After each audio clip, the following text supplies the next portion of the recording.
Hi guys, in this video we are changing this step from looking like this to this. With this new implementation we are able to select multiple rooms for a reservation. Essentially what we are doing here is that we are copying data from a page into a page list. It's a really easy implementation. Let's begin.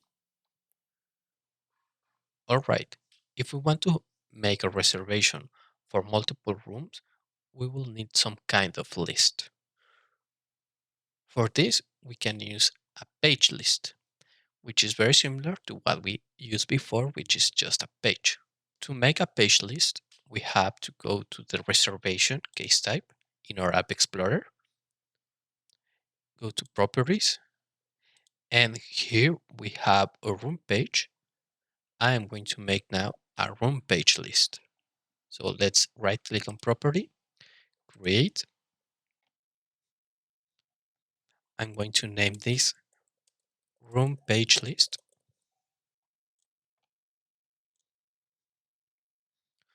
Now, this room page list, this doesn't exist yet. We are still creating it. As you can see here, it is called new still because it doesn't exist. We have to make some configuration before saving it. So by default, when you create a property, the property type is always going to be text.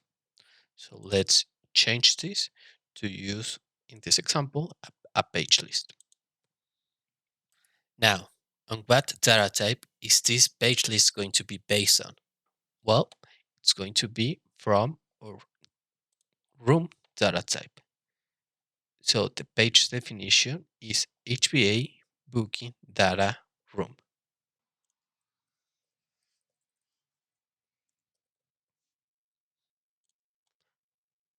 The data access is going to be manual, and let's click Save.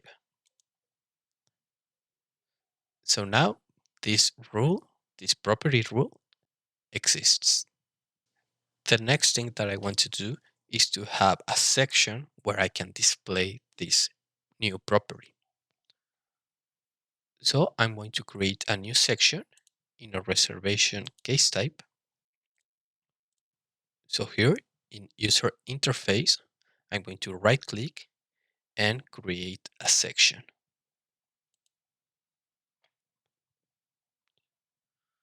I'm going to name it room table list.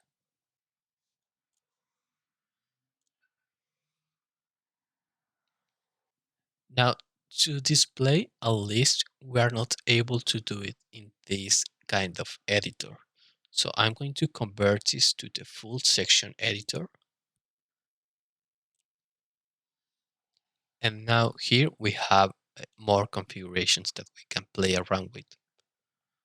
In this case, I want to go to structural and drag and drop the table. I'm going to delete this dynamic layout. And now we only have the table. So in a table, we are able to display records from a data page or a report definition or a page list. In this case, we want to display information from our page list.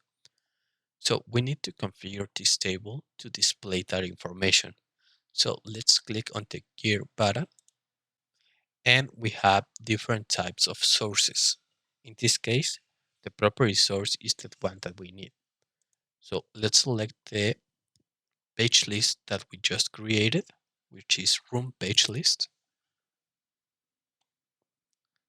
Let me click submit. A section is composed of three parts.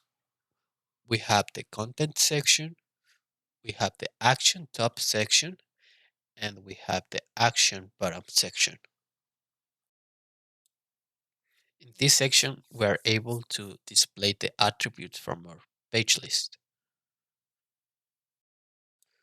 To add more columns, we need to select the column and then we are going to click on add to the left or to the right.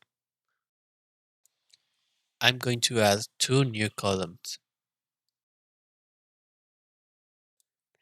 Now, in the second row, is where we are going to be adding the attributes that we want to display. In this case, I'm going to add the property for type, for rate, and for max guests.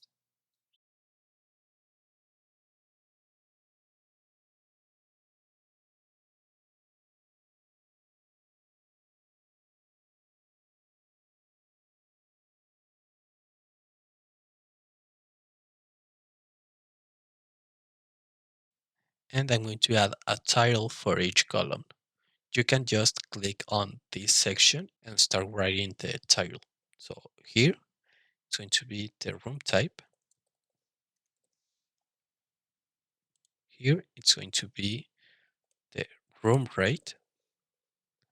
And here it's going to be the max guests.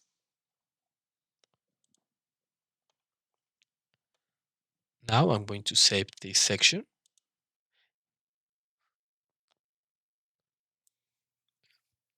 Okay, so now we have created the room page list and the section where we are going to display this list. Now, what I want to do is to add this room table list into the section where the user is going to be selecting the rooms. So I'm going to expand the user interface category and expand the section rules. So here in the reservation case type, we have these four sections. This one is the one that we just created right now.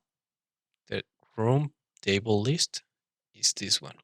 And I want to add this one inside our select rooms section. So let's open this room section. And I'm going to add this table, the table that we created below this section. So over here, I'm going to click the plus icon.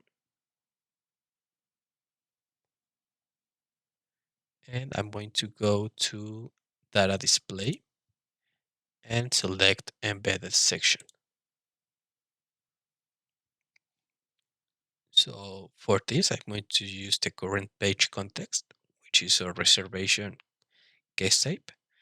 And I'm going to find my section by name. So my section is called room table list. Click submit. And now we have our section.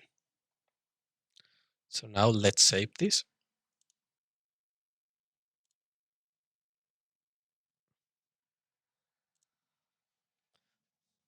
And let's see how this looks.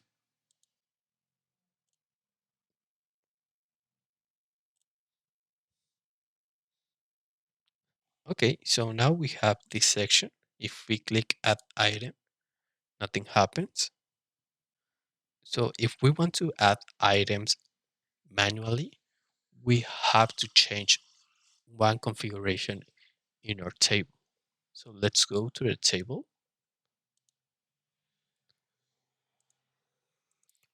Let's open the configuration, go to operations, and in row editing, select inline. Click submit, save, and let's refresh our case.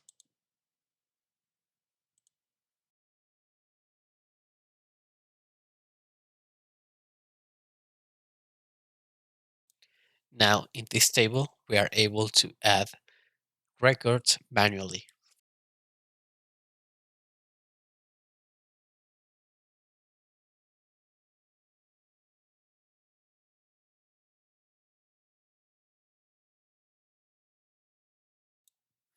This kind of manual control is very useful in some scenarios, but right now here, we don't want this. What we would like instead is to have a button that copies the information from the room selected into the table. So let's work on that. Let's go back to the section where we have all of this.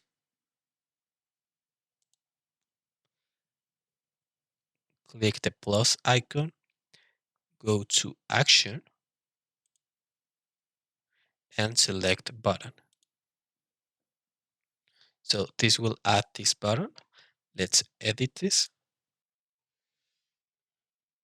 So the caption for my button is going to be add room. And the way that we are going to add this room is with a data transform. So let's go to actions and we are going to add an action set where the event is click and the action is a data transform. So our data transform is going to be called add room. Let's create this rule.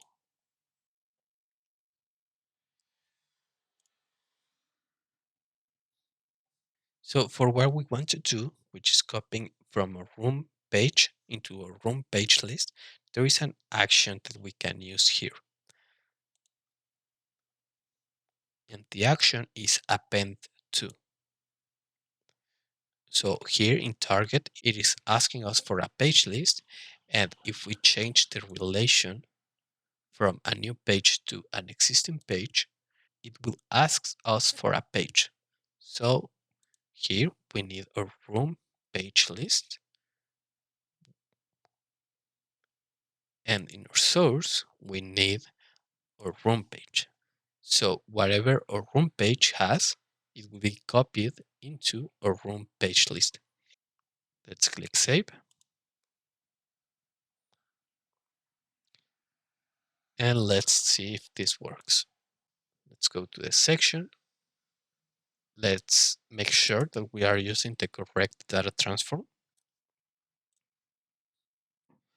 I'm going to move this button to be above the table list. And let's save this and test.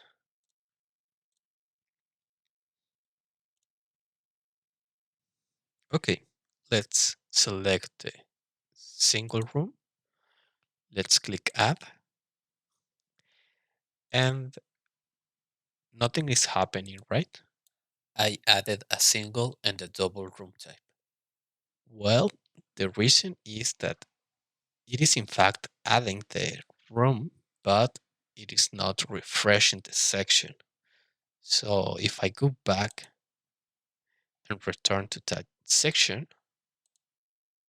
there is our information. So we need to refresh this.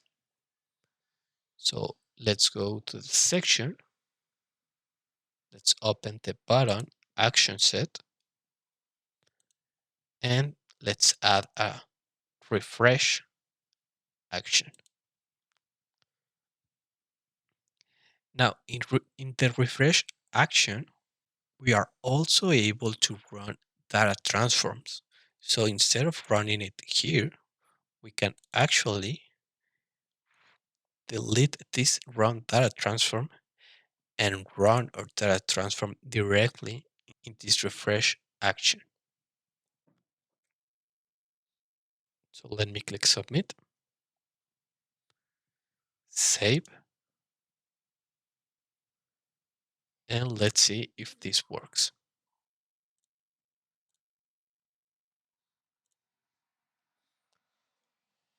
Okay, let me add another single. And yep, it works. As you can see, the main functionality is there. What I want to do next is to fix some of the issues that we have in this implementation. In the next video, that's what we are going to do.